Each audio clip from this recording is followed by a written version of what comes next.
അബി, നിങ്ങളെന്താടാ കേട്ടിട്ട് ഞെട്ടാത്തത്? കിച്ചൻ തന്നാ പോലും നമ്മുടെ ആമിയുടെ കുട്ടാട്ടൻ. എപ്പോഴെപ്പോഴും ഞെട്ടാൻ എനിക്ക് വട്ടൊന്നുമില്ല പോട്ടാ. എനിക്ക് ആദ്യം അറിയായിരുന്നു, കല്യാണത്തിന് മുന്നേ തന്നെ അവളുടെ ഒരു ഡയറി ഞാൻ ഒരിക്കൽ വായിച്ചിട്ടുണ്ട്. അപ്പൊ എനിക്ക് മനസ്സിലായിട്ടുണ്ടായിരുന്നു. പക്ഷെ അച്ഛൻ എങ്ങനെ അറിഞ്ഞത്? അച്ഛൻ അറിഞ്ഞ കാര്യം എനിക്കറിയില്ലായിരുന്നു. ഞാൻ കല്യാണത്തിന്റെ സമയത്ത് കൃഷ്ണൻ വന്നപ്പം അവരെ മാതാപിതാക്കളെ പറ്റി എന്നോട് പറഞ്ഞിട്ടുണ്ടായിരുന്നു. അപ്പൊ എനിക്ക് മനസ്സിലായി, പറഞ്ഞു വന്നപ്പോ തന്നെ നമ്മുടെ ആമിയുടെ കൂട്ടാട്ടം തന്നെ ആയിരുന്നു അത് എന്നുള്ളത്. നിങ്ങൾ ചോദിച്ചില്ലേ ആമിനെ കൈ പിടിച്ചിറക്കുമ്പം എന്താ വളരെ സന്തോഷമായിരുന്നല്ലോ, ഒരു ടെൻഷൻ പോലും തോന്നിയിട്ടില്ല എന്നുള്ളത്. ഇല്ല, ഇപ്പൊ എനിക്ക് ഒരു ടെൻഷനും ഇല്ല. കാരണം 8 വയസ്സിൽ അവൻ പറഞ്ഞ വാക്കിന് അവൻ ഇത്ര വില കൊടുത്തിട്ടുണ്ടെങ്കിൽ എന്റെ മോളവൻ പൊന്നുപോലെ നോക്കും. ഒരു പക്ഷെ എന്നെക്കാളും നന്നായിട്ട് അവൻ നോക്കും, അതെനിക്ക് ഉറപ്പാ. അങ്കിള് പറഞ്ഞ ശരിയാ, എന്റെ കിച്ചൻ ആമിനെ ഒരുപാട് സ്നേഹിക്കുന്നുണ്ട്. ആദ്യമായിട്ടാണ് അമ്മയ്ക്ക് ശേഷം അവനൊരാൾ കുട്ടാന്ന് വിളിച്ചു കേട്ടപ്പം അവൻ ഇത്ര സന്തോഷിച്ച് കണ്ടിട്ടുള്ളത്. അവനെ അമ്മ വിളിച്ചിരുന്ന പേരായിരുന്നു കുട്ടൻ. അമ്മ മരിച്ച പിന്നെ അവൻ അങ്ങനെ ആരും വിളിക്കാറില്ല. അവനെ വല്ലാതെ മിസ് ചെയ്യും അമ്മനെ അത് വിളിച്ചു കേൾക്കുമ്പോൾ. ഇപ്പൊ ആദ്യമായിട്ട് ആണ് ഞാൻ ആമയെ വിളിച്ചു കേൾക്കുമ്പോൾ അവൻ ഇത്ര സന്തോഷിച്ച് കണ്ടിട്ടുള്ളത്. ഒരുപക്ഷെ അവൻ ആമയുടെ വായനത് കേൾക്കാൻ ഒരുപാട് ആഗ്രഹിച്ചിട്ടുണ്ടാവും. അറിയായിരുന്നു അവൻ അങ്ങനെ ഒരു കളിക്കൂട്ടുകാരത്തി ഉണ്ടായിരുന്നു എന്നുള്ളത്. പേരൊന്നും ഞാൻ ഓർത്തു വെച്ചിട്ടൊന്നും ഇല്ലായിരുന്നു. പക്ഷെ അത് ആമയായിരിക്കും അറിയില്ലായിരുന്നു. പെണ്ണ് കണ്ടു വന്ന അന്ന് തൊട്ടേ അവൻ വളരെ ഹാപ്പി ആയിരുന്നു. അപ്പൊ പോലും ഞാൻ ആലോചിച്ചിട്ടില്ലായിരുന്നു അവന് പണ്ടത്തെ അവന്റെ കളിക്കൂട്ടുകാരി തന്നെ ആയിരിക്കും ആമി എന്നുള്ളത്. അവനവളുടെ മനസ്സിൽ ഇത്ര ആഴത്തിൽ പതിഞ്ഞിട്ടുണ്ടായിരുന്നു എന്നുള്ളത്. എന്തായാലും അവർ പോയി സംസാരിക്കട്ടെ. അവർക്ക് അവരുടേതായിട്ടുള്ള ഒരുപാട് കാര്യങ്ങൾ സംസാരിക്കണ്ടാവും. ഇപ്പൊ അവരാരും ശല്യം ചെയ്യണ്ട. ആമയും കാർത്തിയും അവിടെ ഇല്ലായിരുന്നു. അവർ രണ്ടുപേരും നേരത്തെ തന്നെ പുറത്തേക്ക് നടക്കാൻ പോയിട്ടുണ്ടായിരുന്നു. എന്നാൽ ഇവരുടെ ഈ ചർച്ചയെല്ലാം കേട്ട് തലയിൽ ഇടിവെട്ടിയ പോലെ നിന്നത് ഗൗരിയായിരുന്നു. അവള് തീരെ പ്രതീക്ഷിച്ചിട്ടില്ലായിരുന്നു ആമിയുടെ കുട്ടേട്ടൻ അത് കാർത്തി തന്നെ ആയിരുന്നു എന്നുള്ളത്. ആമി ഒന്നും പറയാത്തതിന്റെ എല്ലാ പരിഭവവും ഗൗരിക്കുണ്ടായിരുന്നു. എന്ത്? അപ്പൊ ആമിയുടെ കുട്ടേട്ടൻ മനുവേട്ടനല്ലേ? കിച്ചേട്ടനായിരുന്നോ? കണ്ടി, എന്നിട്ടൊരു വാക്ക് പോലെ അവള് മിണ്ടിയില്ലല്ലോ. നീ ഇങ്ങോട്ട് പാടി തരുന്നുണ്ട് ഞാൻ. അവൾക്കിപ്പം തന്നെ കൊട്ടേഷനും കൊടുക്കണം. ആനൂനും ലീനും കൂടെ വിളിച്ചു വരുത്താം. ആമിയും കാർത്തിയും പുറത്തേക്ക് നടക്കാൻ പോയതായിരുന്നു. കാർത്തി എന്തോ ആലോചിച്ച് നിൽക്കുന്നത് കണ്ട് ആമി അവന്റെ പുറകിലൂടെ പോയി അവനെ ഹഗ് ചെയ്തും കൊണ്ട് അവനോട് ചോദിച്ചു, കുട്ടേട്ടാ എന്താ ഒന്നും മിണ്ടാത്തെ? ഞാനങ്ങനെ വിളിച്ചു വെക്കുമ്പോൾ വിഷമം തോന്നുന്നുണ്ടോ? അമ്മനെ മിസ് ചെയ്യുന്നുണ്ടോ? നീ എന്നൊന്ന് അങ്ങനെ വിളിച്ചു കേൾക്കാൻ ഞാൻ എത്രമാത്രം ആഗ്രഹിച്ചിട്ടുണ്ടെന്ന് അറിയോ ആമി? നിനക്ക് ആദ്യം അറിയായിരുന്നു. പിന്നെ നീ എന്താ ഒരിക്കൽ പോലും എൻ്റെ അടുത്തൊന്നും പറയാഞ്ഞത്? ഞാൻ പറയാൻ വന്നതല്ലായിരുന്നു നമ്മൾ ഹൈസ്കൂളിൽ പഠിക്കുന്ന സമയത്ത്. പക്ഷെ അന്നല്ല കുട്ടേട്ടൻ എന്നെ ഒരുപാട് വഴക്ക് പറഞ്ഞയച്ചത്. അബി അബി ഇവരിതുവരെ എഴുന്നേറ്റിട്ടില്ലേ? എടാ സ്കൂളിൽ പോകാൻ ലേറ്റ് ആവട്ടോ. ഇതാരിത്? റോയിയോ? എടാ അബിന് സ്കൂളിലേക്ക് ഇല്ലടാ, അവന് നല്ല പനിയാ, കിടപ്പെല്ലാണ്. അയ്യോ, നല്ല പനിയുണ്ടോ ആന്റി? അവൻ ഇന്നലൊന്നും ഒരു കുഴപ്പമില്ലായിരുന്നല്ലോ. ഇന്നലെ വൈകുന്നേരം വരെ എനിക്കൊരു കുഴപ്പമില്ലായിരുന്നു. പെട്ടെന്ന് രാത്രി അങ്ങോട്ട് പനിച്ചതാണ്. എന്താന്നൊക്കെ ആർക്കറിയാം. എന്തായാലും ഇന്നൊരു ദിവസം റെസ്റ്റ് എടുക്കട്ടെ, നാളെ പറഞ്ഞേക്കാന്ന് വിചാരിച്ചു. മോനെ റോയ്, നീ ഏതായാലും വന്ന സ്ഥിതിക്ക് ആമിനെയും കൂടി നിന്റെ കൂടെ കൊണ്ടുപോയിക്കോ. അവൾ ഏതായാലും ഇപ്പൊ സ്കൂൾ വരെ നടക്കണ്ടേ, മറ്റേ അബിന്റെ കൂടെ ആകുമ്പോ സൈക്കിളിൽ അങ്ങോട്ട് പോയാൽ മതിയല്ലോ. അതിനെന്താ ആന്റി, ആമി എന്റെ കൂടെ വന്നോട്ടെ. ഞാൻ ഏതായാലും ഒന്ന് അബിനെ കയറി കണ്ടാളട്ടെ. അങ്ങനെ വരച്ചു കഴിഞ്ഞു. ഇന്നത് കുട്ടേട്ടനെ കൊടുക്കുമ്പോ കുട്ടേട്ടന് ഒരുപാട് സന്തോഷാവല്ലോ. കുട്ടേട്ടനോട് പറയണം ഞാനാണ് കുട്ടേട്ടന് ആമി എന്നുള്ളത്. ആമി അവള് വരച്ച ചിത്രവും കയ്യിലൊരു ഗ്രീറ്റിംഗ് കാർഡും എടുത്ത് താഴോട്ടേക്ക് പോയി. അപ്പോഴാണ് അവള് റോയിനെ കാണുന്നത്. ഞാൻ റോയിച്ചിന്റെ കൂടെ സ്കൂളിലേക്ക് വരുന്നത്. ഏട്ടനെന്താ ഇവിടെ വന്നിരിക്കുന്നേ? ഏട്ടനോട് റെസ്റ്റ് എടുക്കാൻ പറഞ്ഞല്ലോ അമ്മ. ആമിക്കുട്ടിന്ന് റോയിച്ചിന്റെ കൂടെ സ്കൂളിലേക്ക് പോകണം. ഏട്ടന് വയ്യാത്തല്ലേ, അതുകൊണ്ട് മോളിന്ന് റോയിച്ചിന്റെ കൂടെ പോട്ടോ. ഏട്ടൻ കിടക്കുന്നായിരുന്നു മോൾ ഇത്രയും നേരം. ഇപ്പൊ ചായ കുടിക്കാൻ വേണ്ടി ഇങ്ങോട്ട് വന്നതാ. അങ്ങനെയാണെങ്കിൽ കുഴപ്പമില്ല. നമുക്ക് പോവാ. ആമിക്കുട്ടി, എന്നാ നമുക്ക് ഇറങ്ങല്ലേ? ആമിക്കുട്ടിയുടെ കയ്യിലെന്താ? ഇത് ഗ്രീറ്റിംഗ് കാർഡാ, ഒരു സ്പെഷ്യൽ ആക്കി കൊടുക്കാനുള്ളത്. എടാ അബി, പെണ്ണിനിപ്പം തന്നെ സ്പെഷ്യൽ ആളൊക്കെ ആയിട്ടോ. ഒന്ന് പോണ അവക്ക് അങ്ങനെ വല്ല സ്പെഷ്യൽ ആളുണ്ടെങ്കിലേ അവളത് എന്നോട് പറയും, അതെനിക്ക് ഉറപ്പാ. എന്നാ പിന്നെ ഞാനും ആമി ഇറങ്ങാണ്. നീയേ നാളെങ്കിലും സ്കൂളിലൊക്കെ വരാൻ നോക്കൂട്ടോ. ഇന്ന് ശരിക്കും നീ ഇല്ലാത്തോണ്ട് എനിക്കും പോണമെന്നില്ലായിരുന്നു. പക്ഷെ കിച്ചൺ ഒറ്റക്കായി പോവും, അല്ലെങ്കിൽ ഞാൻ പോകൂലായിരുന്നു. എന്നാ ഞാൻ ഇറങ്ങണോടാ. Bye, take care. ആമിക്കുട്ടി, നിനക്ക് കുട്ടേട്ടനെ മനസ്സിലായിട്ടില്ലേ? എന്താ എന്നെ കണ്ടിട്ട് നീ സംസാരിക്കാനൊന്നും വരാഞ്ഞത്? നോക്ക്, അമ്മ പോയ അമ്മി, ഇപ്പം കുട്ടേട്ടൻ ഒറ്റക്ക, ആരുമില്ല. എൻ്റെ അമ്മയുടെ അവസാനത്തെ ഓർമ്മയാണ് ഈ വാച്ച്. ഇത് ഞാൻ നിനക്കൊന്ന് ഗിഫ്റ്റ് ചെയ്യും, എന്നിട്ട് നിന്നോട് ഞാൻ പറയും ഞാനാ നിൻ്റെ കുട്ടേട്ടൻ എന്നുള്ളത്. ആമി, നിനക്ക് എന്നെ ഇപ്പോഴും പഴയ പോലെ ഇഷ്ടമാണോ? അതല്ല, നീ മറന്നോ കുട്ടേട്ടനെ? കാർത്തി അവന്റെ അമ്മയുടെ അവസാനത്തെ ഓർമ്മയെ ആ വാച്ചും കയ്യിലെടുത്ത് ഓരോന്നും പറയുവാൻ തുടങ്ങി. അവൻ ഇന്നത് ആമിക്ക് കൊടുക്കുവാനും അതിലൂടെ അവന്റെ ഇഷ്ടം അവളെ അറിയിക്കുവാനും അവൻ ആഗ്രഹിച്ചിട്ടുണ്ടായിരുന്നു. അവന്റെ അമ്മയുടെ അവസാനത്തെ ഓർമ്മ അത് ആമിയുടെ കയ്യിൽ കിടക്കുന്നത് കാണാനായിരുന്നു അവൻ ആഗ്രഹിച്ചിരുന്നത്. അതുകൊണ്ട് തന്നെ അവൻ ആ വാച്ചിന് കയ്യിലെടുത്തു ആമിയോട് തന്റെ ഇഷ്ടം പറയാമെന്ന് വിചാരിച്ച് സ്കൂളിലേക്ക് നടന്നു. ആമിക്കുട്ടി, സത്യം പറഞ്ഞോ, ആരാണ് ആ സ്പെഷ്യൽ ഫ്രണ്ട്? അത് രോഹിച്ച, അത് പിന്നെ ക്ലാസ്സിലൊരു കുട്ടിയുടെ ബർത്ത്ഡേ ആ. അപ്പൊ എന്റെ ഫ്രണ്ടിന്റെ, അപ്പൊ അവക്ക് ഗിഫ്റ്റ് കൊടുക്കാം. അങ്ങനാണെങ്കിൽ ഓക്കെ. ആമിയും റോയും അങ്ങനെ സ്കൂളിലെത്തി. അവര് സൈക്കിളിൽ നിന്നും ഇറങ്ങുന്നതിനിടയിൽ ആമിയുടെ കണ്ണിലേക്ക് എന്തോ ഒന്ന് പോയി. അത് കണ്ടതും റോയ് അവളുടെ കണ്ണിലേക്ക് ഊതി കൊടുക്കാൻ വേണ്ടി അവളുടെ അടുത്തേക്ക് പോയി. എന്നാൽ ഇതേ സമയം ആമിയെ അന്വേഷിച്ച് നടക്കുകയായിരുന്നു കാർത്തി. അവൻ വന്നപ്പോൾ കണ്ടത് ഈ ഒരു കാഴ്ചയായിരുന്നു. അത് കണ്ടതും അവന്റെ ദേഷ്യം അടക്കാൻ പറ്റിയില്ല. അവൻ അപ്പം തന്നെ അവിടെ നിന്നും പോയി.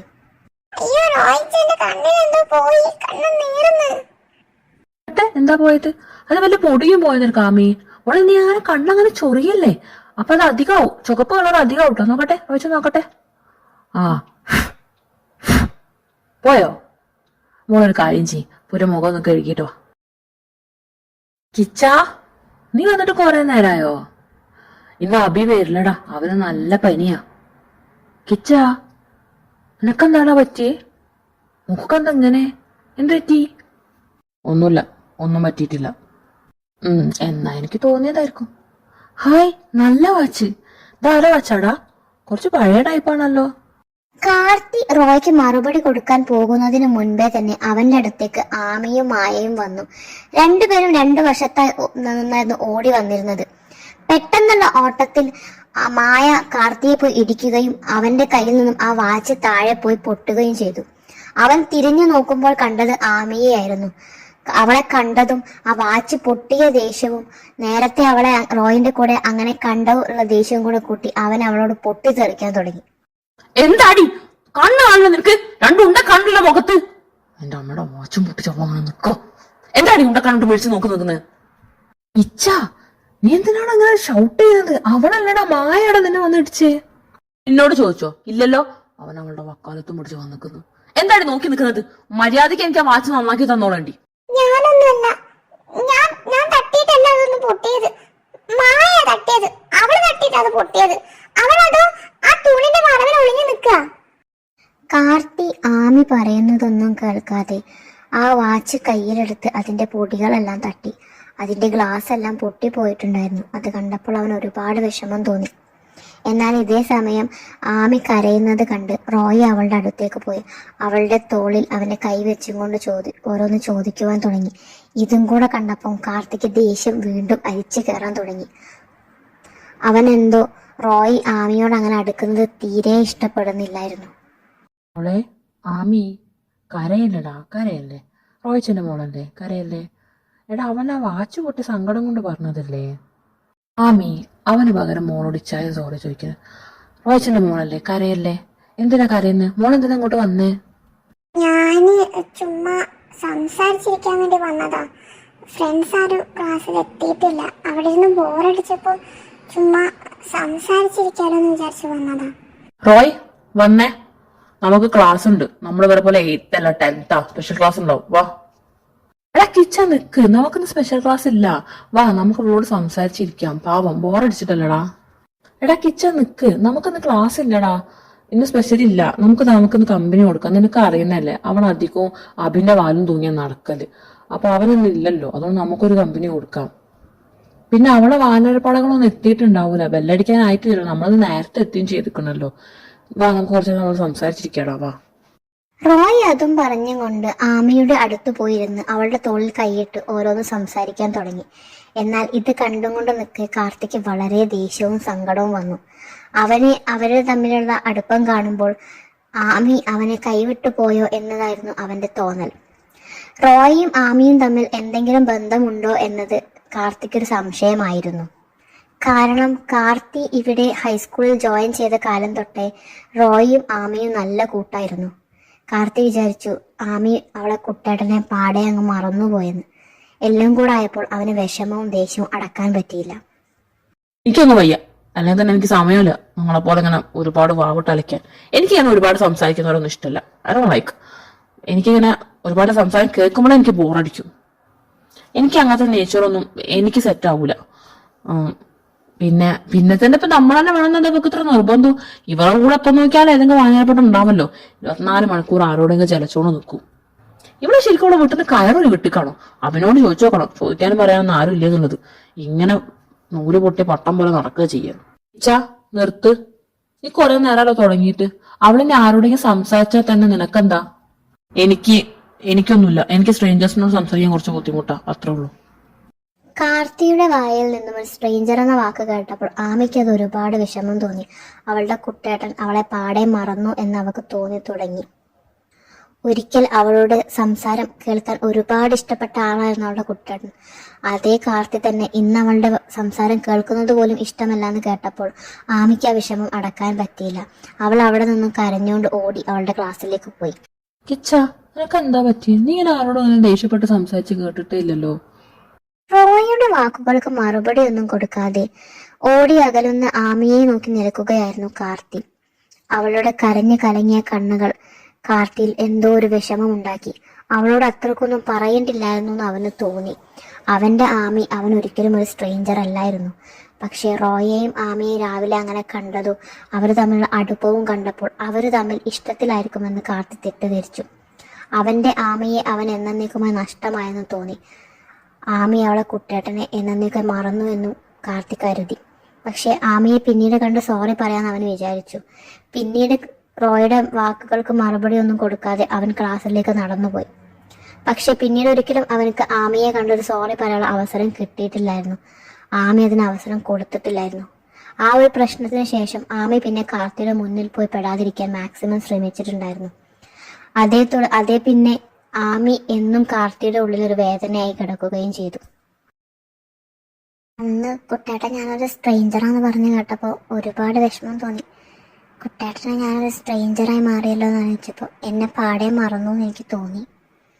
പിന്നെ പെണ്ണ് കാണാൻ വന്നപ്പോൾ പറഞ്ഞല്ലോ, അഭി പറഞ്ഞറിയാം, അഭി പറഞ്ഞ ഫാമിലി അറിയാം, അഭി പറഞ്ഞ ആമിയെ അറിയാമെന്ന്. അപ്പം എനിക്ക് തോന്നി അഭി പറഞ്ഞ ആമിയെ മാത്രമേ കുട്ടേട്ടൻ അറിയൂ, അല്ലാണ്ട് ഒരിക്കലും കുട്ടേട്ടൻ്റെ കളിക്കൂട്ടുകാരെ ആമിനെ കുട്ടേട്ടൻ പാടെ മറന്നു. എനിക്ക് ജീവനുള്ളിടത്തോളം കാലം തന്നെ ഞാൻ മറക്കൂല. പിന്നെ അന്ന് നിന്നെ റോയിനെ അങ്ങനെ കണ്ടപ്പോൾ വല്ലാത്ത വിഷമം തോന്നി. നീ എന്നേക്കായി എന്നെ വിട്ട് പോവാന്ന് തോന്നി. എന്തോ നിങ്ങളങ്ങനെ കണ്ടപ്പോൾ എനിക്കെന്തോ കുളത്തി വലിക്കുന്ന വേദനയായിരുന്നു. ഞാൻ ആദ്യമായിട്ട് സ്കൂളിലേക്ക് വന്ന സമയത്ത് നിന്നെ കണ്ടപ്പോൾ എനിക്ക് ഒരുപാട് സന്തോഷം ഉണ്ടായിരുന്നു. പക്ഷെ നീ റോയിനായിട്ട് ഭയങ്കര കൂട്ടായിരുന്നു. അതെനിക്ക് ഒരുപാട് വിഷമം ഉണ്ടാക്കി. റോയും നീയും തമ്മിൽ റിലേഷനിലാണെന്ന് എനിക്ക് തോന്നിയിട്ടുണ്ടായിരുന്നു. പിന്നെ നീ എല്ലാവരോടും സംസാരിക്കും. നിനക്ക് നാട് നിങ്ങളെ ഫ്രണ്ട്സാണ്. പക്ഷെ ഒരിക്കൽ പോലും നീ എൻ്റെ അടുത്തേക്ക് സംസാരിക്കാൻ വന്നിട്ടില്ലായിരുന്നു. അറിയില്ലായിരുന്നു എന്താ എൻ്റെ അടുത്തേക്ക് വരാത്ത, എന്നെ മറന്നുപോയോ അല്ലെങ്കിൽ എന്നെ മനസ്സിലാവാഞ്ഞിട്ടാണോ, ഒന്നും അറിയില്ലായിരുന്നു. നിൻ്റെ അടുത്ത് പലവട്ടം സംസാരിക്കാൻ വേണ്ടി ഞാൻ ശ്രമിച്ചിട്ടുണ്ടായിരുന്നു. പക്ഷെ പിന്നെ തോന്നും നിന്റെ കൂടെ കളിച്ച് നടന്ന കളിക്കൂട്ടുകാരും കുട്ടണമെന്നല്ല. പിന്നെ ഞാൻ അച്ഛൻ്റെ അമ്മൻ്റെ മരണം ആ സമയത്ത് തന്നെ സാരമായിട്ട് ബാധിച്ചിട്ടുണ്ടായിരുന്നു. 8th ഞാൻ നിങ്ങളുടെ സ്കൂളിലേക്ക് വരുന്നത്. ഞാൻ 6th പഠിക്കുമ്പോൾ അച്ഛനും മരിച്ചത്. ആകെ 2 വർഷമായിട്ടുണ്ടായിരുന്നുള്ളൂ. അതുകൊണ്ട് തന്നെ പെട്ടെന്ന് അങ്ങോട്ട് ഒരാളോട് കയറി സംസാരിക്കാനോ ഒന്നിനും ആ സമയത്ത് എന്നെ കൊണ്ട് പറ്റില്ലായിരുന്നു. പക്ഷെ നിന്നെ അവിടെ വെച്ച് കണ്ടപ്പോൾ എന്തോ വല്ലാത്തൊരു സന്തോഷം തോന്നിയിട്ടുണ്ടായിരുന്നു.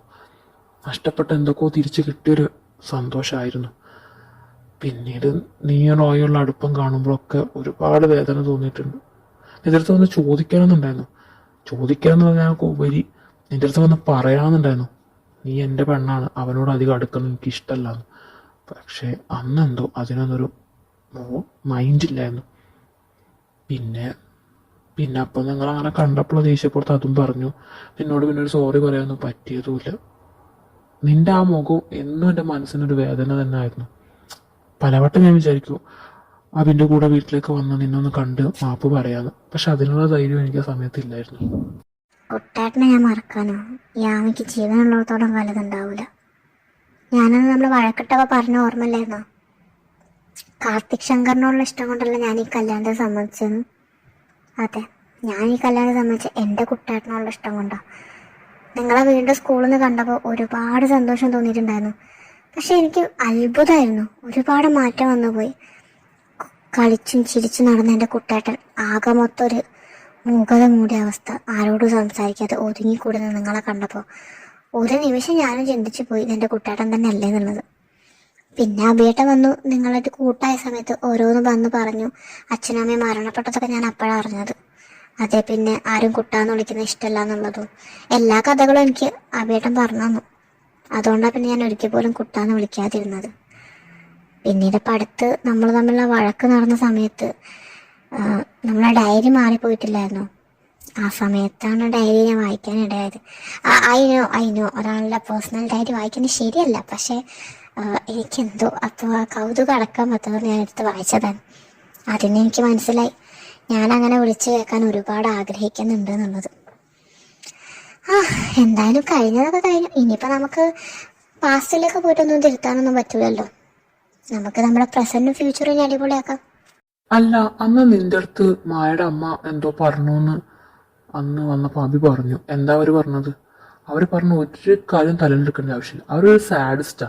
മറ്റുള്ളവരെ എങ്ങനെ വേദനിപ്പിക്കാന്ന് നോക്കി നടക്കുന്ന അവരുടെ മെയിൻ ഹോബി. അവർ പറഞ്ഞു നിങ്ങളും മായയും തമ്മിൽ ഇഷ്ടത്തിലാണെന്നോ, നിങ്ങൾ നമ്മളെ കല്യാണം ഫിക്സ് ചെയ്താന്നോ, ഞാൻ നിങ്ങൾക്കുള്ള ശല്യമായിട്ട് വരാമെന്നോ, മായയുടെ സ്ഥാനം നിങ്ങളെ മനസ്സിൽ ആർക്കും പറിച്ചു കളയാൻ പറ്റില്ല. മായ അത്രമേൽ നിങ്ങളെ മനസ്സിൽ ആഴത്ത് പതിഞ്ഞിട്ടുണ്ട്, നിങ്ങൾ തമ്മിൽ അത്ര ഇഷ്ടത്തിലാണെന്നോ. നിങ്ങൾ അവരോട് പറഞ്ഞിട്ടുണ്ട് പോലും എൻ്റെ പ്രസൻസ് നിങ്ങൾക്ക് ഒരുപാട് ഇറിറ്റേഷൻ ഉണ്ടാക്കുന്നുണ്ട്, എന്നെ കാണുമ്പോഴേ ദേഷ്യം വരും, ഞാൻ നിങ്ങളെ പൈസ കണ്ടിട്ട് നിങ്ങളെ ഒട്ടി നടക്കുകയാണ്, ഞാനൊരു ക്യാരക്ടർസ് പെണ്ണാന്നൊക്കെ നിങ്ങൾ പറഞ്ഞു എന്ന് അവരങ്ങനെ പറഞ്ഞ എൻ്റെ അടുത്ത്. പിന്നെ അതൊക്കെ കേട്ടപ്പോൾ എനിക്ക് വല്ലാത്ത വിഷമം തോന്നി. ഞാനറിഞ്ഞ എൻ്റെ കുട്ടേട്ടൻ ഒരിക്കലും എന്നെ പറ്റി അങ്ങനൊന്നും പറയില്ലായിരുന്നു. പക്ഷേ അന്ന് തന്നെ വഴക്ക് പറഞ്ഞതിന് എൻ്റെ കുട്ടേട്ടൻ ഞാൻ കാണാത്തൊരു രൂപമായിരുന്നു. അതുകൊണ്ട് ഇപ്പോഴുള്ള കിച്ചേട്ടൻ എന്നെ പറ്റി എന്ത് ചിന്തിക്കുന്നു എന്നത് എനിക്ക് അറിയില്ലല്ലോ. പിന്നെ ഞാൻ അടുത്തൊന്നും പറയാനും പോയില്ല. എനിക്കന്ന് നിങ്ങളെ രണ്ടാളും കണ്ടപ്പോൾ, എന്നെ റോയിച്ചിനെ കണ്ടപ്പോൾ നിങ്ങൾക്ക് തോന്നി അതേപോലെ തന്നെ എനിക്ക് നിങ്ങളെ മായനെയും കണ്ടപ്പോൾ തോന്നി. റിലേഷനാണ് ഞാനും വിചാരിച്ചത്. മായം വന്ന് പറഞ്ഞിട്ടുണ്ടായിരുന്നു നിങ്ങളെ ഇഷ്ടമെന്നൊക്കെ ഉള്ളത്. പിന്നെ പോട്ടെ, നമുക്കിപ്പോൾ എന്താ ചെയ്യാൻ പറ്റും? നമുക്കതൊന്നും ഇനി തിരുത്താൻ പറ്റില്ലല്ലോ. ഞാൻ പറഞ്ഞില്ലേ, പാസ്റ്റ് ഇസ് പാസ്റ്റ്. അത് പോട്ടെ. എന്തൊക്കെയോ തെറ്റിദ്ധാരണകൾ നമുക്ക് ഉണ്ടായി. നമുക്കതൊക്കെ ആദ്യം സംസാരിച്ച് തീർക്കായിരുന്നു. പക്ഷെ നമ്മുടെ ഈഗോ അത് സമ്മതിച്ചില്ല. എന്നെ വിഷമിപ്പിക്കാൻ പറ്റുന്ന ഒരവസരം പാഴാക്കാത്ത സ്ത്രീയാണ് അവര്. അവരെന്താ പറഞ്ഞ്, നീ പൈസക്ക് വേണ്ടി നടക്കാമെന്നോ, ക്യാരക്ടർലെസ് പെണ്ണാന്നോ? നീ വിശ്വസിക്കുന്നുണ്ടോ ഞാൻ അങ്ങനെയൊക്കെ പറഞ്ഞിട്ടുണ്ടെന്നുള്ളത്? ഞാൻ നിന്നെപ്പറ്റി അങ്ങനെ ഒരിക്കൽ പോലും പറഞ്ഞിട്ടില്ല. നിന്നെപ്പറ്റി എന്നല്ല, ആരെപ്പറ്റി ഞാൻ അവരോട് പറയാറില്ല. എന്നെ വേദനിപ്പിക്കാൻ പറ്റുന്ന എല്ലാ തരത്തിലും അവരെന്നെ വേദനിപ്പിക്കും. എനിക്കറിയോ, എൻ്റെ അച്ഛൻ്റെ ബിസിനസ് പാർട്ട്ണറായിരുന്നു മായയുടെ അച്ഛൻ. എൻ്റെ അച്ഛനും അമ്മയും സഞ്ചരിച്ച അതേ കാറിലായിരുന്നു അവരും ഉണ്ടായിരുന്നത്. ആക്സിഡന്റിൽ അവക്കാളുടെ അച്ഛനെ നഷ്ടമായിട്ടുണ്ടായിരുന്നു. അതേ ചൊല്ലി എത്ര ഞങ്ങൾക്ക് പ്രശ്നം ഉണ്ടാക്കി തന്നിട്ടുണ്ടെന്നറിയോ? അച്ഛൻ്റെ ഷെയറും കൂടി, ഞങ്ങളുടെ കമ്പനിയിലുണ്ടായിരുന്ന അച്ഛൻ്റെ ഷെയറും കൂടി അവർ നഷ്ടപരിഹാരം എന്ന് പറഞ്ഞ് വാങ്ങി ഞങ്ങളെ കുത്തുപാടെടുപ്പിച്ചവരായിരുന്നു. അച്ഛനും അമ്മയും മരിച്ചപ്പോഴാണെങ്കിൽ പിന്നെ കുടുംബക്കാർക്കും ഞങ്ങളെ വേണ്ട, സ്വത്തും കാര്യങ്ങളൊന്നും ഇല്ലായിരുന്നല്ലോ. പിന്നെ അമ്മയുടെ അമ്മ അവരുടെ പേരിലുള്ള സ്വത്ത് ഞങ്ങളുടെ പേരിലേക്ക് എഴുതി തന്നു. ഇപ്പൊ ഞങ്ങൾ കാണുന്നതൊക്കെ ഉണ്ടാക്കിയത് കർണാട്ടിന്റെ എൻ്റെ അധ്വാനം തന്നെ. അച്ഛന്റെ സ്വത്തൊന്നും അതിലില്ല. പിന്നെ ഞങ്ങൾക്ക് വീണ്ടും പൈസ കായപ്പോ ഞങ്ങൾ തൊട്ടാൻ വന്നതാണ്. മായ ആളൊരു പാവായിരുന്നു കേട്ടോ. അവളെ ഞാൻ ഒന്നും കുറ്റപ്പെടുത്തൊന്നുമില്ല. അവരെന്ന് പറഞ്ഞാൽ എനിക്ക് ഇത്രയും അപകർഷതാബോധം ഉണ്ടാക്കിയത് അവര് കാരണം. എപ്പോഴൊക്കെ എന്നെ കാണുമ്പോൾ എന്നെ സംസാരിക്കാത്ത നേച്ചറിനെ പറ്റിയും പറയാൻ തുടങ്ങും. പിന്നെ അവർക്ക് അറിയാം എന്നെ എന്നെ അങ്ങനെ കുട്ടാന്ന് വിളിക്കുന്നത് ഇഷ്ടമല്ല എന്നുള്ളത്. എനിക്കത് അമ്മനെ ഒരുപാട് മിസ് ചെയ്യുന്നുള്ളത്. എന്നാലും എന്നെ അങ്ങനെ വിളിക്കൂ. വേദനിപ്പിക്കാൻ വേണ്ടി മനഃപൂർവ്വം വിളിക്കുന്നതാ. മായയുടെ അമ്മ ഒറ്റ കാരണമാണ് അവരെ വെറുതെ വിട്ടതുള്ളത്. അവരെ കാണുമ്പോഴേ എനിക്ക് പെരുവരൊന്നും കൊണ്ട് കയറും. ആ ഇനിയിപ്പോൾ അതൊന്നും പറഞ്ഞിട്ട് കാര്യമില്ല. നീ പറഞ്ഞ ശരിയാ. Past is past. നമുക്ക് നമ്മുടെ പാസ്റ്റൊക്കെ മറക്കാം. നമുക്ക് നമ്മുടെ പ്രസന്റ് ഫ്യൂച്ചറും നന്നാക്കി എഴുതാം. നന്നായിട്ട് ജീവിക്കാം. പണ്ടത്തെ കുട്ടനും ആമിയും പോലെ. സാരല്ല കുട്ടേട്ടാ, നമ്മളെ വേദനിപ്പിക്കാൻ നമ്മളെ അവസരം കൊടുക്കാതെ ആർക്കും പറ്റില്ലല്ലോ. കുട്ടേട്ടനെ അവർ പറയുമ്പോൾ ഞാനൊന്നും കാര്യമാക്കണ്ട. കുട്ടേട്ടനെ വേദനിപ്പിക്കാനാണ് ചെയ്യുന്നത് മനസ്സിലായല്ലോ. അപ്പോൾ കുട്ടേട്ടൻ വേദനിക്കുന്നവർ അവർക്ക് സന്തോഷം ഉണ്ടാവും. അങ്ങനെ പകരം സന്തോഷിപ്പിക്കണ്ട. ആ പിന്നെ ഇനിയിപ്പോൾ അഥവാ വേദന വന്നാലും പുറത്ത് കാണിക്കാതെ അഭിനയിച്ച് നിന്നാൽ മതി. അഭിനയിക്കാൻ പിന്നെ പണ്ടേ കുട്ടേട്ടൻ ബെസ്റ്റ് ആണല്ലോ. അല്ലേ കുട്ടേട്ടാ? അതെന്താ അവൾ അങ്ങനെ പറഞ്ഞത്? എന്തോ കുത്തി പറയുന്ന പോലെ. ഇനി അവക്ക് നിർത്തുന്നാണ് പിടി കിട്ടിയോ? അതിന് വഴിയില്ല. എന്നാ പിന്നെ ആമി നമുക്ക് അകത്തേക്ക് ചെന്നാലും നമ്മളെ അവര് തിരക്കുന്നുണ്ടാവും. എടി ലിയ, അനു, നിങ്ങൾ രണ്ടാളും ഞാൻ മാറി മാറി എത്ര നേരം വിളിക്കുന്നു എന്നറിയോ? നിങ്ങൾ എന്താക്കി എത്ര നേരം? ഇന്ന് ഓഫീസൊന്നും ഇല്ലല്ലോ. മനുവേട്ടനും റോച്ചനൊക്കെ ഇവിടെ ഉണ്ടല്ലോ. ഓ, ഹാഫ് ടൈം വർക്കുണ്ട്. അല്ല, നിങ്ങളത് കഴിഞ്ഞിട്ട് ഇങ്ങോട്ട് വരില്ലേ? എടി നീ വിചാരിക്കുന്ന കാര്യം മനുവേട്ടനും അമ്മ അവിടെ ഇല്ല. അവര് മനുവേട്ടനും തമ്മിൽ അത്ര നല്ല സുഖത്തിലല്ലാന്ന് തോന്നുന്നത്. എനിക്കറിയില്ല. എന്തായാലും മനുവേട്ടൻ അന്നത്തെ പ്രശ്നത്തിന് ശേഷം അവരെ കൂടെ അല്ലത്തെ നിൽക്കുന്നതൊന്നും. മനുവേട്ടന്റെ സ്റ്റേ ഒക്കെ റോയ്ച്ചന്റെ കൂടാ. റോയ്ച്ചന്റെ വീടുണ്ട് ഇവിടെ. അവിടാണ് നിൽക്കുന്നത് രണ്ടാളും. ഇല്ല, അവര് പരിപാടിക്ക് വന്നിട്ടില്ല. അല്ലെങ്കിൽ തന്നെ അവര് വരുമോ? അവരന്ന് ആമിന്റെ കല്യാണം മുടക്കാണ്ടി വന്നല്ലേനോ. അതിപ്പോ നടക്കൂലെന്ന് കണ്ടോണ്ട് ഇനി വരുത്തുണ്ടാവില്ല. നീ പേടിക്കണ്ടടി. പ്രൂഫ് ചോദിക്കാൻ ആളിവിടെ ഇല്ല. ഇനിയിപ്പോ അഥവാ അവര് പെട്ടെന്ന് കയറി വന്നാലും നീ പേടിക്കണ്ട. അതിനുവേണ്ടി ഞങ്ങൾ ഇത്രയും പേരില്ലേ. ഒരു ഇമ്പോർട്ടന്റ് കാര്യം പറയാനാണ് ഞാൻ വിളിച്ചത്. അതെ, ഇമ്പോർട്ടന്റ് കാര്യം അതെന്താന്ന് വെച്ച് കഴിഞ്ഞാല്, എടി നമ്മൾ വിചാരിച്ച മാതിരി ആമയുടെ കുട്ടേട്ടൻ മനുവേട്ടനല്ല. നിനക്ക് ആളെ കാണണമെന്നുണ്ടെങ്കിൽ നേരിട്ട് ഇങ്ങോട്ട് വാ. ഞാൻ ആളെ കാണിച്ചുതരാം. ആളിവിടെ ഉണ്ട്. ഞാൻ നേരിട്ട് കണ്ടു. ഇങ്ങോട്ട് വാ. പിന്നെ വരുമ്പോ നിങ്ങളുടെ കയ്യിൽ വല്ല ഹോക്കി സ്റ്റിക്കോ വടിവാളോ വാക്കത്തിയോ എന്തെങ്കിലും ഉണ്ടെങ്കിൽ ഒന്ന് എടുക്കണം കേട്ടോ. അതെ, നമ്മുടെ ആമിക്ക് ഒരു ചെറിയ കൊട്ടേഷൻ കൊടുക്കാനായിരുന്നു. അത് ആളെ കണ്ടാൽ നിങ്ങളൊന്നും താനേ കൊടുത്തോളും. അതുകൊണ്ടാണ് ഞാൻ പറഞ്ഞത്. നിങ്ങൾക്ക് എങ്ങനെ മനസ്സിലാക്കി ചേട്ടനാന്നുള്ളത്? അമ്പളി ചിഞ്ചിൻ ചാക്കടി, നീ ആൾ അടിപൊളിയാണല്ലോ. എന്നിട്ട് നീ എന്നത് എന്നോട് പറയുന്നത് നിനക്ക് അങ്ങനെ സംശയമുള്ള കാര്യം? ശരിയല്ലേ. നിന്നോട് ഞങ്ങൾ പറഞ്ഞിട്ടുണ്ടായിരുന്നില്ലേ ഇനി നിന്റെ സംശയം മേലാൽ അവതരിപ്പിക്കരുത്. നിനക്കെപ്പോ ഡൗട്ട് അടിച്ചു തുടങ്ങിയേ? എപ്പോ? ഞാൻ എന്നോട് പറഞ്ഞിട്ടുണ്ടായിരുന്നല്ലേ ആമിയും കിച്ചേട്ടനും തമ്മിൽ ഹൈസ്കൂളിലെ ഇഷ്ടത്തിലാർക്ക് കിച്ചേട്ടനല്ലേ. ആ സമയത്ത് പക്ഷെ എനിക്കത് എപ്പോഴും ഒന്നും കത്തിയില്ല കേട്ടോ. ഞാനെന്നത് അറിഞ്ഞപ്പോ ആകെ വണ്ടറടിച്ചു. എന്നാലും അവള് നമ്മളോട് പറഞ്ഞു. നീ ഒന്ന് ആലോചിച്ച് നോക്ക്. നമ്മൾ അവളെ കൂടെ എത്രയും നടന്നിട്ട് കിച്ചേട്ടനെ കല്യാണം ഉറപ്പിച്ചിട്ട് അവള് നമ്മളോട് അത് പറഞ്ഞോ? എന്തായാലും നിന്റെ കയ്യിൽ ഹോക്കി സ്റ്റിക്ക് എന്തെങ്കിലും എടുക്കേണ്ടി. അവൾക്ക് എന്തൊരു കൊട്ടേഷൻ കൊടുത്തിട്ട് ബാക്കി കാലമൊക്കെ രണ്ടെണ്ണം കിട്ടാതെ കുറവുണ്ട്. പെട്ടെന്ന് വാ. ഓക്കെ, എന്നാ ശരി. ഗൗരിക്കുട്ടി, നീ എന്താ ഒറ്റയ്ക്ക് ഇരിക്കുന്നേ? അവളുടെ ഒരു ഗൗരിക്കുട്ടി ഇപ്പൊ വന്നേക്ക്. ഗൗരിക്കുട്ടി എന്ന് പറഞ്ഞിട്ട് ആമി, എനിക്ക് നിന്നോട് സംസാരിക്കാൻ താല്പര്യമില്ല. എനിക്ക് കുറച്ച് ഒറ്റയ്ക്ക് ഇരിക്കണം. നീ ഒന്ന് പോയേ. മൈ ഗോഡ്, അവളെല്ലോ അറിഞ്ഞു തോന്നുന്നത്. കലിപ്പ് മോഡിലാണല്ലോ. എങ്ങനെ ഇപ്പൊ സോപ്പിടും? Gowrikutty, sorry D.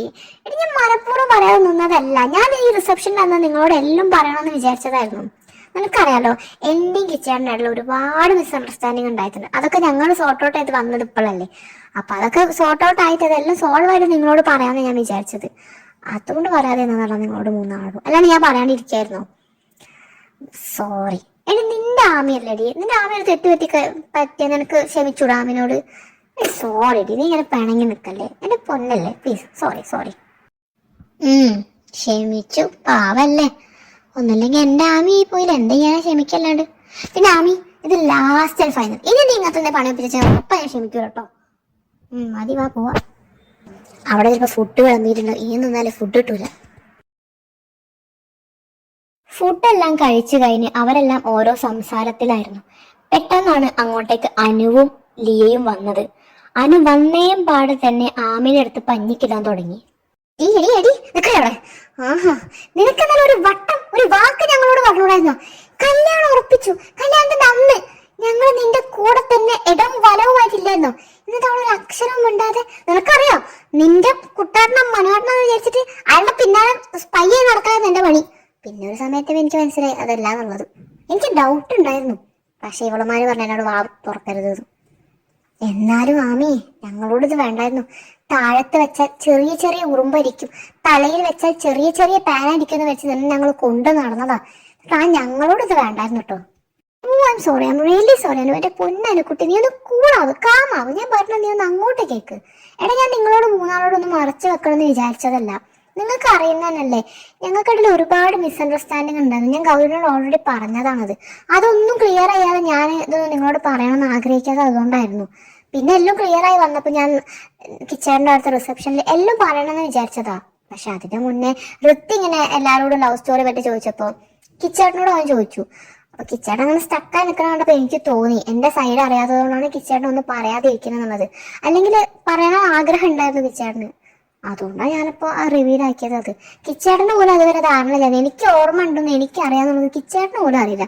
ആ മനുഷ്യനോട് പോലും ഞാനതൊന്നും പറഞ്ഞിട്ടില്ല. തൽക്കാലത്തേക്ക് ക്ഷമിച്ചു. വെറുതെ അല്ല, നിനക്ക് പണിഷ്മെന്റ് ഉണ്ട്. ഞങ്ങൾക്ക് നീ ട്രീറ്റ് തരണം.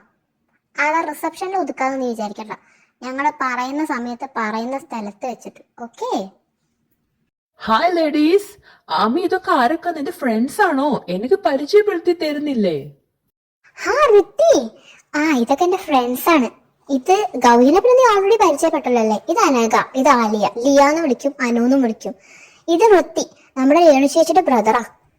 Hi Liya, hi Anu. I am Rithik Krishna, Renu ചേച്ചിയുടെ ബ്രദറാണ്. നിങ്ങളെ ഇപ്പൊ നോക്കുന്നത് എന്നെ കല്യാണത്തിന് കണ്ടിട്ടില്ല എന്ന് വിചാരിച്ചിട്ടായിരിക്കൂലേ? ആക്ച്വലി ഞാനപ്പോ ഓൾ ഇന്ത്യ ട്രിപ്പിലായിരുന്നു. മണാലി, ഷിംല, അങ്ങനെ ഓരോ ട്രിപ്പിലായിരുന്നു. അതുകൊണ്ട് എനിക്ക് അവിടെ എത്തിപ്പെടാൻ പറ്റിയില്ല. നിങ്ങളൊക്കെ പരിചയപ്പെടാൻ പറ്റിയതിൽ വളരെ സന്തോഷമുണ്ട്. Hi Hrithik, I M Anagha Raj. Hrithik, you looking so handsome. Hrithik, താൻ ഡെയിലി വർക്ക്ഔട്ട് ചെയ്യാറുണ്ടോ? തന്റെ ബോഡി നല്ല ഫിറ്റ് ആണല്ലോ. ഋത്തിക് വർക്ക്ഔട്ട് ചെയ്യാറുണ്ടോ? ലിയ, അവൻ ഡെയിലി വർക്ക്ഔട്ട് ചെയ്യാറുണ്ട്. നമ്മളൊക്കെ ചില സമയത്ത് മടിച്ചു നിൽക്കൂല. ഋത്തിക്കല്ലേ ഭയങ്കര ഡെഡിക്കേഷനാണ് ഋത്തിക്ക്. അറിയാണോ? അവന്റെ മസിലൊക്കെ നോക്ക്. ഋത്തി, നീ ഇത് മെയിൻറ്റെയിൻ ചെയ്തോട്ടോ. നിനക്ക് ഉറപ്പായിട്ട് ഗേൾസ് ഫാൻസ് വരും. ഇപ്പം തന്നെ ഞങ്ങളൊക്കെ നിന്റെ ഫാനായി.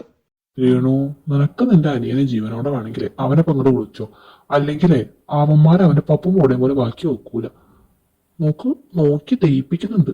ഈ പോക്കാണെങ്കിൽ അവൻ UK ആവില്ല. അവന്റെ അസ്ഥിയിൽ നമ്മള് കാശിക്കായിരിക്കും മൂണ്ടിയത്.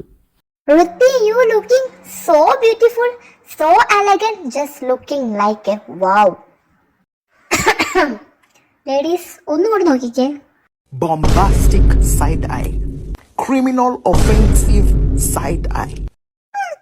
ആമി, നിനക്ക് കിട്ടിയൊന്നും പോരടി. By the by, Anagha, Liya, നിങ്ങൾ രണ്ടുപേരും സിംഗിൾ ആണോ? അല്ല, അവര് ഡബിളാ. ഐ മീൻ അവര് കമ്മിറ്റഡാ. ഓ, അപ്പം രാജപ്പം ഹസ്ബൻഡ് ആണോ? രാജല്ല, ഞാൻ അവളെ ഹസ്ബൻഡ്. മാനവ് രഘുനാഥ്. അവളെ അനഘരാജ് പണ്ട്, ഇപ്പൊ അവളെ അനഘ മാനവ് രഘുനാഥാ. എന്താ ഡാർലിംഗ്, എന്നെ പരിചയപ്പെടുത്തി കൊടുത്തിട്ടില്ലേ? ഒന്നും തോന്നരുത്. ആക്ച്വലി ഞങ്ങളുടെ മാരേജ് സീക്രട്ട് ആയിരുന്നു. ഞങ്ങൾ രണ്ടുപേരും വീട്ടിൽ സമ്മതിക്കാത്തതുകൊണ്ട് അത് റിവീൽ ചെയ്യാൻ പറ്റിയില്ല. പിന്നെ ഇപ്പൊ ഋത്തിങ്ങനെ ചോദിച്ചതുകൊണ്ട് ഞങ്ങൾ പറഞ്ഞു എന്ന് മാത്രമാണ്. സംശയം ഉണ്ടെങ്കിൽ റോയിനോട് ലിയനോട് ചോദിച്ചു നോക്ക്. അവരായിരുന്നു ഞങ്ങളുടെ കല്യാണത്തിന് സാക്ഷികളായിട്ട് വന്നത്. അല്ലേ ഗൗരി? നീ കണ്ടിട്ടില്ലേ ഞങ്ങളുടെ കല്യാണ ഫോട്ടോ? മര്യാദയ്ക്ക് ഞങ്ങളെ ഹെൽപ്പ് ചെയ്തു. അങ്ങനാണെങ്കിൽ അവന്മാരെ കയ്യിൽ നിന്ന് നിങ്ങളെ ഞങ്ങളും ഹെൽപ്പ് ചെയ്യാം. ഞാൻ കണ്ടിരുന്നു അവരുടെ കല്യാണ ഫോട്ടോ. ബാംഗ്ലൂർ വെച്ചിട്ടാണ് അവരുടെ കല്യാണം. ഋത്തി, താതൊന്നും വിശ്വസിക്കാൻ നിൽക്കണോ? ഇവര് ചുമ്മാ തന്നെ പ്രാങ്ക് ചെയ്താടോ. ഞങ്ങളുടെ കല്യാണം ഒന്നും കഴിഞ്ഞിട്ടില്ല. ഞാൻ കട്ട സിംഗിളാ. അല്ലല്ല, അവരുടെ കല്യാണം കഴിഞ്ഞതാണ്. അത് പിന്നെ നീ അവിടെ നിന്ന് പറയുന്നു പേടിച്ചിട്ട് അവള് പറയാതിരിക്കുന്നതാ. അത് മാത്രമല്ല, ഞാനും നീയും കുറെ കാലത്തെ റിലേഷൻഷിപ്പില്ല അല്ല ലിയ? സംശയന്റെ ആമിനെ ചോദിച്ചു നോക്ക്. അതെ, ഇവര് കല്യാണം മറ്റവിടെ എല്ലാം കഴിഞ്ഞതാ. അവര് പറഞ്ഞൊക്കെ ശരിയാണ്. ഋത്തി, നീ ഇതൊന്നും ആരോടും പറയരുത് കേട്ടോ. യൂട്യൂബ് ബ്രൂട്ടസ്, നിനക്ക് വേണ്ടിട്ടല്ലടി ഞാൻ അങ്ങനെ ഒരു കഥ ഉണ്ടാക്കിയത്. എന്നിട്ടിപ്പോ ഞങ്ങളെ തന്നെ ഒറ്റയല്ലേ. ഓരടി നിലനിൽപ്പിന്റെ ആവശ്യമായിപ്പോയി. പിന്നെ അവന്മാർ അടിപൊളി പയ്യന്മാരടി. നിലനിൽപ്പ് നിനക്കൊക്കെ ഞാൻ തരുന്നുണ്ടടി. അന്നു തൽക്കാലത്തേക്ക് ഇപ്പൊ സമ്മതിച്ചു കൊടുക്ക്. ഇവന്മാരെ നമുക്ക് പിന്നെ കൈകാര്യം ചെയ്യാം. ഋത്തി, ഇതൊന്നും പിന്നെ ആരോടും പറയരുത് കേട്ടോ. ഇതൊക്കെ ടോപ്പ് സീക്രട്ടാ. എടോ, എനിക്ക് അങ്ങനത്തെ പ്രശ്നമൊന്നുമില്ലടോ. എനിക്ക് നിങ്ങളെ വിഷമം മനസ്സിലാവും. ഞാനതൊന്നും ആരോടും പറയാനൊന്നും പോകുന്നില്ല. നിങ്ങൾ വിഷമിക്കണ്ട. എപ്പോഴെങ്കിലും നിങ്ങളുടെ പാരന്റ്സ് നിങ്ങളെ അംഗീകരിച്ചോളൂ. Don't worry. ആക്ച്വലി ഞാൻ യു കെയിലൊക്കെ പോകുന്നത് വേൾഡ് ട്രിപ്പിന്റെ ആവശ്യത്തിനൊന്നുമല്ല. എന്റെ ലവർ അവളെ പപ്പ അവളെ അങ്കിളിന്റെ വീട്ടിലേക്ക് കയറ്റി വിട്ടു. അവളിപ്പോ യു കെയിലുള്ളത്. അവളെ ഇങ്ങോട്ട് കൊണ്ടുവരാൻ വേണ്ടി ഞാൻ പോവാണ്. എന്റെ അച്ഛനോട് ഞാൻ കാര്യം പറഞ്ഞിട്ടുണ്ട്. തിരിച്ചു വരുമ്പോ എന്റെ കൂടെ അവളും കാണുന്നുള്ളത്. പിന്നെ ചേച്ചിയും അമ്മയും അറിഞ്ഞിട്ടില്ല. അവരുടെ അടുത്ത് നിങ്ങൾ അറിയിക്കാനാ മതി. അവരിപ്പോ സീനാക്കും. തിരിച്ചു വരുമ്പോ അവളെ കണ്ടാൽ വലിയ പ്രശ്നമൊന്നുമില്ല. ആഹാ, നീ ആളും ഉള്ളാലോ. എന്തായാലും രേണു വെച്ച് പോയത് നന്നായി. എന്തായാലും നിന്നെ നടക്കട്ടെ. All the best. ആമിയും ഗൗരിയും ഇതെല്ലാം കേട്ട് തിരിഞ്ഞു നോക്കുമ്പോഴേക്കും അവിടെ കാർത്തിയും അഭിയും ഇല്ലായിരുന്നു. അവരതിനു മുന്നേ തന്നെ പുറത്തേക്ക് പോയിട്ടുണ്ടായിരുന്നു. നോക്കണ്ട, അവര് പോയി. രണ്ടാളും പോയിട്ട് അവരെങ്ങനെ സോപ്പിടാൻ നോക്ക്. അമ്മയും ഗൗരിയും അപ്പം തന്നെ അവിടെ നിന്നും പോയി. ഋത്തിയും അവിടെ നിന്ന് പോയിട്ടുണ്ടായിരുന്നു. അനുവിന്റെയും ലിയയുടെയും ഭാവം കണ്ടപ്പം തന്നെ റോയ്ക്കും അനുവിനും മനസ്സിലായി ഇനി ഇവിടെ നിൽക്കുന്നത് പന്തികേടാണ്. അതുകൊണ്ട് അവരെ കൂടുതൽ ചോദ്യങ്ങൾക്കൊന്നും അവസരം വെക്കാതെ അവരും അവിടെ നിന്ന് പോയി. പോയി എന്ന് പറയുന്നതിനേക്കാൾ ഉപരി എസ്കേപ്പ് ആയി എന്ന് പറയുന്നതായിരിക്കും. എന്താ മാറിയിരിക്കുന്നേ? എന്താ അവിടെ നിന്ന് പോകുന്നേ? വന്നോ? എന്താ ഇങ്ങോട്ട് പോന്നേ? അവിടെ നിന്നാ പോരായിരുന്നോ? അവളൊരു വൃത്തിയോ അവനൊരു ബോഡിയോ just looking like a wow. എന്താ നോക്കുന്നേ? നീ എന്റെ ബോഡി കണ്ടപ്പോഴെങ്കിലും വാവ് കണ്ടിട്ടുണ്ടോ? ഇല്ലല്ലോ. ഓ എന്റെ ഭർത്തു, ഇങ്ങനെ അസൂയ കാണിക്കാതെ. അവൻ ഓൾറെഡി ഒരു റിലേഷനൊക്കെ ഉണ്ട്. പിന്നെ ചുമ്മാ അവരൊക്കെ പറഞ്ഞപ്പോ അതിന്റെ കൂടെ ഒരു ഫ്ലോ ഒക്കെ പറഞ്ഞോന്നുള്ളൂ. അല്ലാതെ എനിക്കറിയുന്നില്ല എന്റെ അബേട്ടൻ എത്ര ഹാൻസം ആണ്. അവന് അബേട്ടൻ ആ മുഖം നോക്കിക്കാൻ, ആ ചിരിക്കുമ്പോ ചെറുതാവണ കണ്ണും ആ നുണക്കുഴിയും അതൊക്കെ അവനുണ്ടോ? ആ ചിരി നോക്കിക്കാൻ, ആ സൈഡിൽ നിന്ന് കാണുമ്പോ ബിടിഎസിലെ ജിമിൻ തന്നെ. എന്ത് ലുക്കാണ് എന്റെ അബേട്ടനെ കാണാന്. ഒന്ന് ചിരിച്ച്, ആ ചിരിക്കുമ്പോ ചെറുതാവണ കണ്ണാണ് അബേട്ടന്റെ ഏറ്റവും വലിയ ഹൈലൈറ്റ്. ഒരു ലുക്ക് മൊഞ്ചൻ. എന്റെ അബേട്ടന്റെ ബോഡി അർണോൾഡിനായ ബോഡി അല്ലേ. ഓ, ഇവളിപ്പോ എന്നെ കുറവാക്കുന്ന തോന്നുന്നത്. മതി സമ്മതിച്ച്. എനിക്ക് ഒരു ജലസും ഇല്ല. എന്റെ പൊന്നെ ഗൗരി, വാ നമുക്ക് അകത്തേക്ക് പോവാം. അവിടെ എല്ലാവരും നമ്മളെ വെയിറ്റ് ചെയ്യുന്നുണ്ടാവും. വന്നു ഞാൻ. അയ്യോ, കരിപ്പ് മൂടെ തന്നെ ആണല്ലോ. കുട്ടേട്ട എന്തെങ്ങനെ ദേഷ്യപ്പെടുന്നത്? ഒന്നില്ലേ, നിങ്ങൾ സന്തോഷിക്കല്ലേ വേണം. ഞാൻ നിങ്ങളുടെ അനിയനല്ല കോംപ്ലിമെന്റ് കൊടുത്തത്. എന്നിട്ട് നീ എനിക്ക് ഇതുവരെ അങ്ങനത്തെ കോംപ്ലിമെന്റ് ഒന്നും തരുന്ന കണ്ടില്ലല്ലോ. കുട്ടേട്ടാ, അവന് ഞാൻ കൊടുത്തത് വേറൊരു ഫ്രണ്ട്, ബ്രദർ എന്ന നിലക്കൊരു കോംപ്ലിമെന്റ് കൊടുത്തു എന്നുള്ളൂ. പക്ഷെ കുട്ടേട്ടൻ എനിക്ക് അവനെ പോലാണോ? You are so special. അപ്പൊ പിന്നെ ഞാൻ ഒരു കോംപ്ലിമെന്റിൽ മാത്രം ഒതുക്കിയാ മതിയോ? പിന്നെ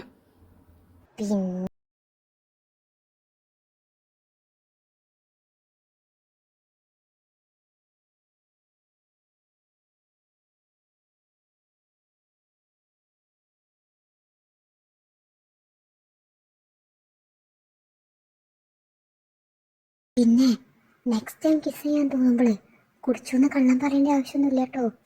I can understand. Love you.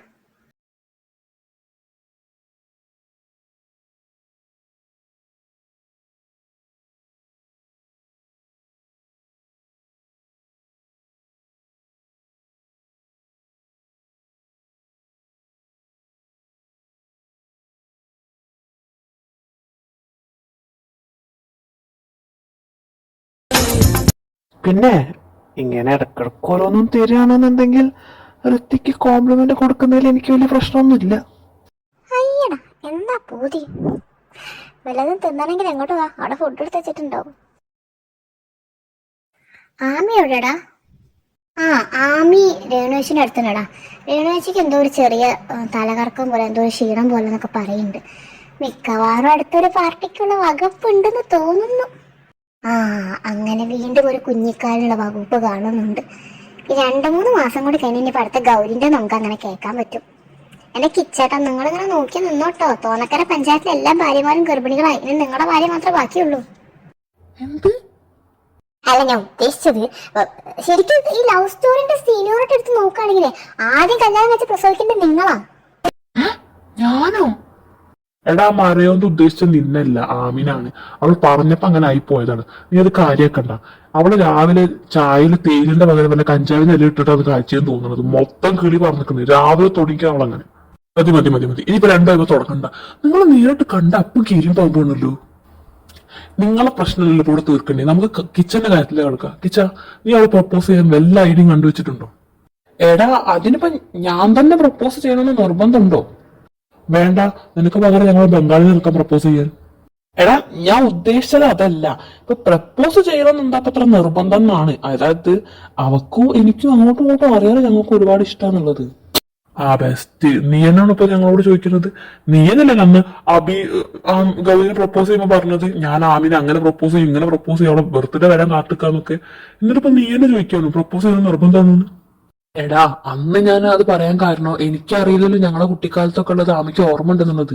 അപ്പൊ അതൊക്കെ പറഞ്ഞിട്ട് അവളെ പ്രപ്പോസ് ചെയ്യാന്ന് വിചാരിച്ചത്. ഇനിയിപ്പോ അതിനൊന്നും ആവശ്യമില്ലല്ലോ, അവക്ക് എല്ലാം ഓർമ്മ ഉണ്ട്. ഇനിയിപ്പോ ഞാൻ എന്ത് പറഞ്ഞ് പ്രപ്പോസ് ചെയ്യാനാ? ബെസ്റ്റ് ഒറ്റ പ്ലാനുള്ളൂ കിച്ചേട്ടാ. നമ്മൾ ഒരു കാര്യം ചെയ്യുന്നതിന്റെ മുൻപേ ഉണ്ടല്ലോ ബാക്കപ്പ് പ്ലാൻസ് അത് അത്യാവശ്യമാണ്. അപ്പൊ നമുക്ക് പ്ലാൻ എ പാളിപ്പോയി പ്ലാൻ ബി എടുക്കാം. ഞാനൊക്കെ ഉണ്ടല്ലോ പ്ലാൻ സെഡ് വരെ ഉണ്ടാക്കാറുണ്ട്. ആ എന്നിട്ടും ഒന്നും നടക്കാറില്ല. തനിക്ക് എന്താണോ മറയോന്തേ? താൻ രാവിലെ തുടങ്ങിക്കണല്ല ചൊറിയാൻ. കാട്ടുമാക്കാൻ ഞാൻ പോണ് പുല്ല്. എന്തിനാണ് വെറുതെ അതിന് ദേഷ്യം പിടിപ്പിക്കുന്നത്? ഇവന്മാർ രാവിലെ ഓഫീസിൽ നിന്ന് തുടങ്ങിക്കണം അവൾ ഓരോന്നും പറഞ്ഞ് ചോറിയ.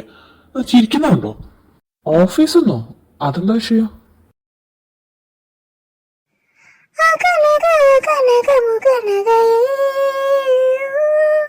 ഓ ഇത് കുറെ നേരം തുടങ്ങിയത് ഇതുവരെ റേഡിയോ ഓഫ് ആക്കാനായിട്ടില്ലേ?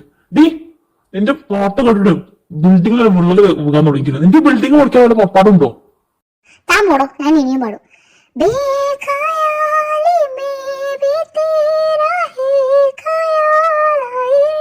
ഓ ബാക്കി മറന്നുപോയല്ലോ. ബാക്കി പറഞ്ഞത് നന്നായി. ഡി നിന്നോട് പറഞ്ഞ പണി ചെയ്യും. നിനക്ക് കുറെ ഫയലുകൾ നോക്കാൻ വന്നില്ലേ? അത് നോക്ക്. നമ്മളൊരു ഗോനമണി കച്ചേരി. നിനക്ക് ഉളുപ്പുണ്ടോ അങ്ങനെ ഒരു പാട്ടിനെ കൊല്ലാണ്? എന്തിനാണ് ഇങ്ങനെ ഒരു പാട്ടിനെ വധിക്കുന്നത്? അതെ ഞാൻ എന്റെ പണി എടുത്തുകൊണ്ട് തന്നെ പാട്ട് പാടുന്നത്. ജോലി സമയം ആനന്ദകരമാക്കാൻ വേണ്ടി ഞാൻ കുറച്ച് പാട്ട് പാടി. അതിനിപ്പോ എന്താ? നിനക്ക് ആനന്ദകരമായിട്ട് കാര്യമില്ലല്ലോ. ഇവിടെ ബാക്കിയുള്ളവർക്ക് നിന്റെ പാട്ട് കേട്ട് ചൂട് പൊട്ടി ചോര വരാൻ തുടങ്ങി. അനു താൻ എന്താണ് പാട്ട് നിർത്തിക്കളഞ്ഞത്? താൻ നന്നായിട്ട് പാടുന്നുണ്ടല്ലോ. Thank you Vishnu, thank you so much. ഓ സന്തോഷം കണ്ടാൽ തന്നെ ആദ്യത്തെ നാളാണ് അങ്ങനെ പറയുന്നത്. ഇല്ല ഇവനെന്താ പൊട്ടനാണോ? ഇവിടെ പാട്ട് കേട്ടുള്ള രസം എന്താന്ന് പറയാ? ഇവനൊക്കെ ശരിക്കുള്ള പാട്ട് കേൾക്കാറില്ലേ? വെറുതെ അവക്ക് ഓരോ പ്രോത്സാഹനം കൊടുത്ത് ബാക്കിയൊക്കെ പണി ഉണ്ടാക്കാൻ. ആക്ച്വലി അനുവിന് വല്ല ഓഡീഷനും പോവായിരുന്നു കേട്ടോ. ആ എന്നിട്ട് വേണം അവിടെ പോലെ കൂടാൻ. എന്നെ ഒരുപാട് പേര് വിളിച്ചിട്ടുണ്ടായിരുന്നു. വരരുത് എന്ന് പറഞ്ഞിട്ടാവും. ആക്ച്വലി വിഷ്ണു അറിയോ, എന്റെ പാട്ട് ശരിക്കും മ്യൂസിക് തെറാപ്പിക്ക് വേണ്ടി ചോദിച്ചിട്ടുണ്ട്. മ്യൂസിക് തെറാപ്പിക്ക് വേണ്ടിയിട്ടല്ല, അനസ്തേഷ്യക്ക് പകരം കൊടുക്കാൻ വേണ്ടി ചോദിച്ചതായിരിക്കും. നിന്റെ പാട്ടിന് ഒറ്റ ലൈന് കേട്ടാൽ മതി, അപ്പൊ തന്നെ ആ പേഷ്യന്റിന്റെ ബോധം പോയിക്കോളൂ. പിന്നെ നാലിലൊന്നും നോക്കിയാൽ മതി. ഓ ചളത്.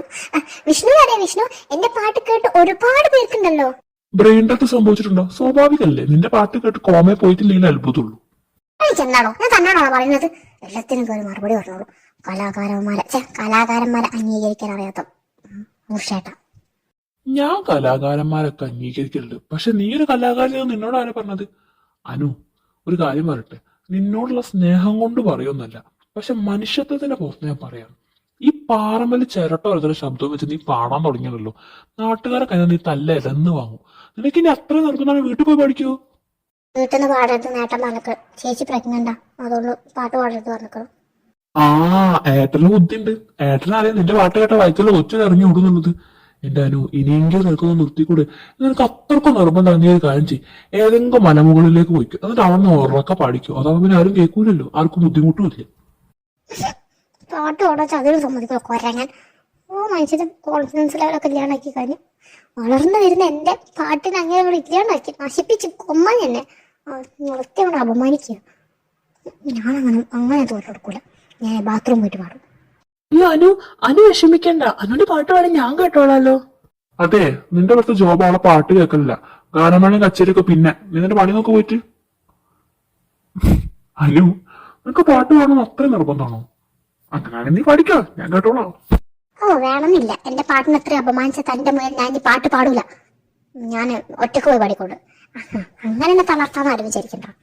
എന്തിനാടാ നീ അതിനെ പോയി ചോറിയുന്നത്? നീ രാവിലെ തുടങ്ങല അവളെ തടി ഉണ്ടാക്കുക. നിനക്ക് ഒരു ദിവസം അവളെ തടി ഉണ്ടാക്കി അവർക്ക് കിട്ടൂല. ആ നീ ഇവിടെ ഉണ്ടായിരുന്നോ? അവളെ തടി ഉണ്ടാക്കുമ്പോൾ എനിക്ക് എന്തോ ഒരു സുഖം, പ്രത്യേക സുഖം, പറഞ്ഞറിയിക്കാൻ പറ്റാത്തൊരു സുഖം. രാവിലെ തന്നെ അവളെ തടി ഉണ്ടാക്കുമ്പോൾ എനിക്ക് എന്തെങ്കിലും ഇല്ലാത്തൊരു എനർജി കിട്ടും. ഈ എനർജി പോക്ക് എങ്ങോട്ടാന്ന് എനിക്ക് മനസ്സിലാവുന്നുണ്ട്.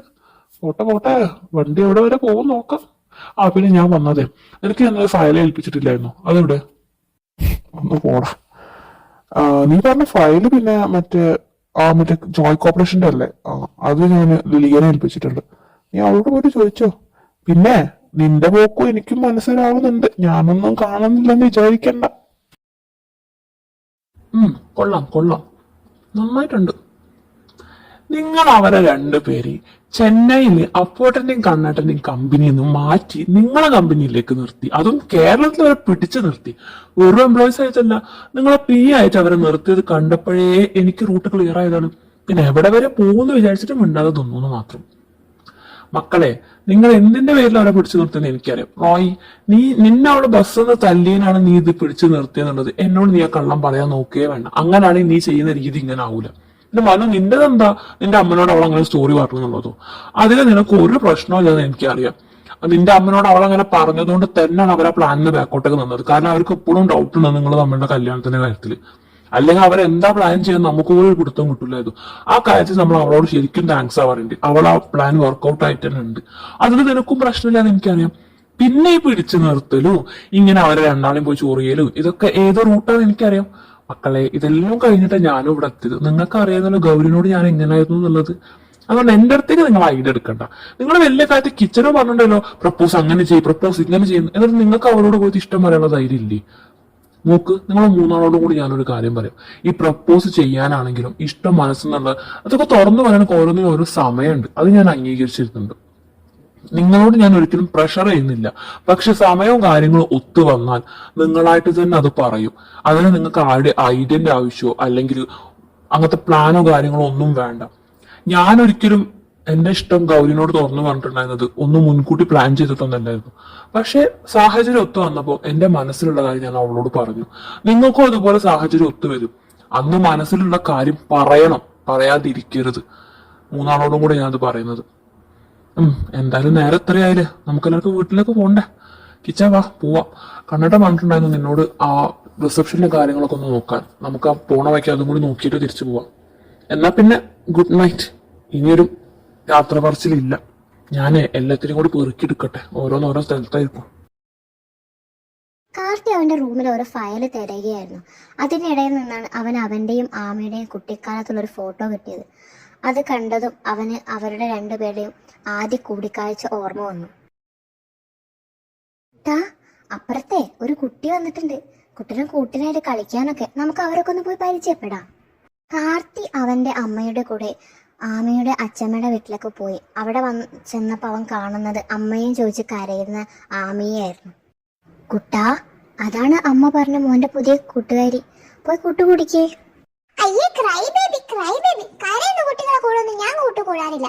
ഇതെന്റെ കുട്ടി കരയുന്നേ? ബാഡ് ഗേൾസാ വെറുതെ കരയാ. കുട്ടാ, അങ്ങനെ പറയരുതടാ. അവള് ബാഡ് ഗേൾ ആയിട്ടല്ല അവള് കരയുന്നത്. അവളെ അമ്മയെ കാണാഞ്ഞിട്ടാ കരയുന്നത്. അവളെ അമ്മയ്ക്ക് സുഖമില്ല. കുട്ടനൊരു കാര്യം ചെയ്യും, അവളെ കൂടെ കൂട്ടുകൂടിയിട്ട് അവളെ കരച്ചിലൊക്കെ മാറ്റി കൊടുക്ക്. നല്ല കുട്ടനല്ലേ? അമ്മയുടെ കുട്ടൻ അമ്മ പറഞ്ഞ കേൾക്കുമല്ലോ അല്ലേ? ഞാൻ കേക്കും. ഞാൻ ഗുഡ് ബോയ് ആണല്ലോ, ഞാൻ കേക്കും. എന്താ നിന്റെ പേര്? പേരെന്താണ്? അമ്മ പേര് പറയുന്നില്ല അവള്. ആമിക്കുട്ടി, ഇതാരാ വന്നിരിക്കുന്നത് നോക്കിക്കേ. ആമിക്കുട്ടിയുടെ കൂടെ കൂട്ടുകൂടെ പുതിയൊരാള് വന്നിട്ടുണ്ട്. പേര് പറഞ്ഞു കൊടുത്തേ അവർക്ക്. ആമീന പേര്? ആമിക്കുട്ടി കരയുണ്ടാട്ടോ. മോളെ കൂടെ കൂട്ടുകൂടാൻ കുട്ടേട്ടനുണ്ടാവല്ലോ. അമ്മയുടെ അടുത്ത് നമുക്ക് പോവാട്ടോ. എന്റെ അച്ഛൻ വരുമല്ലോ. അച്ഛൻ വന്നിട്ട് നമുക്ക് അമ്മയുടെ അടുത്ത് പോവാട്ടോ. കരയുണ്ടാട്ടോ. ഹലോ മാഷേ, ഇതെവിടാണ്? ഭയങ്കര ആലോചനയിലാണല്ലോ. ഏയ്, ഞാൻ നമ്മുടെ പണ്ടത്തെ ഓരോ കാര്യം ആലോചിക്കായിരുന്നു. നിന്നെ ആദ്യം കണ്ടതും നീ അപ്പം അമ്മനെ ചോദിച്ച് കരയുന്നതും ഞാൻ നിന്നെ സമാധാനിപ്പിച്ചതൊക്കെ. ഓ, നീ അന്ന് ഭയങ്കര ക്യൂട്ടായിരുന്നു. അതെന്താ ഇപ്പൊ ഞാൻ ക്യൂട്ടല്ലേ? ഇപ്പൊ നീ ക്യൂട്ടാണ്, പക്ഷെ ഹോട്ടമാണ്. ക്യൂട്ട് കഴിഞ്ഞിട്ട് പിന്നെന്താ പറഞ്ഞേ? ഒന്നും പറഞ്ഞിട്ടില്ല, ഞാൻ ക്യൂട്ടെന്ന് തന്നെ പറഞ്ഞത്. നീ വേറെ വല്ലതും കേട്ടോ? ആമി, നോക്ക്, നമുക്കിടയിൽ ഒരുപാട് മിസ്റ്റേക്കുകൾ വന്നിട്ടുണ്ട്. മിസ്അണ്ടർസ്റ്റാൻഡിങ് വന്നിട്ടുണ്ട്. ഒരുപാട് ഗ്യാപ്പ് വന്നിട്ടുണ്ട്. എനിക്കതൊക്കെ മാറ്റണം. എനിക്ക് നിന്നെ പഴയതുപോലെ വേണം. എൻ്റെ പഴയ ആമയായിട്ട് എൻ്റെ കൈ തൂങ്ങി നടക്കണം, കുട്ടേട്ടാന്ന് വിളിച്ച് നടക്കണം എൻ്റെ ആമയെ എനിക്ക് വേണം. ആമി, നിനക്ക് വേണ്ടി ഞാൻ ഒരുപാട് വെയിറ്റ് ചെയ്തിട്ടുണ്ട്. എന്നെ ഇനിയും വെയിറ്റ് ചെയ്യിപ്പിക്കണം Ami. Ami, I love you so much. I can't wait.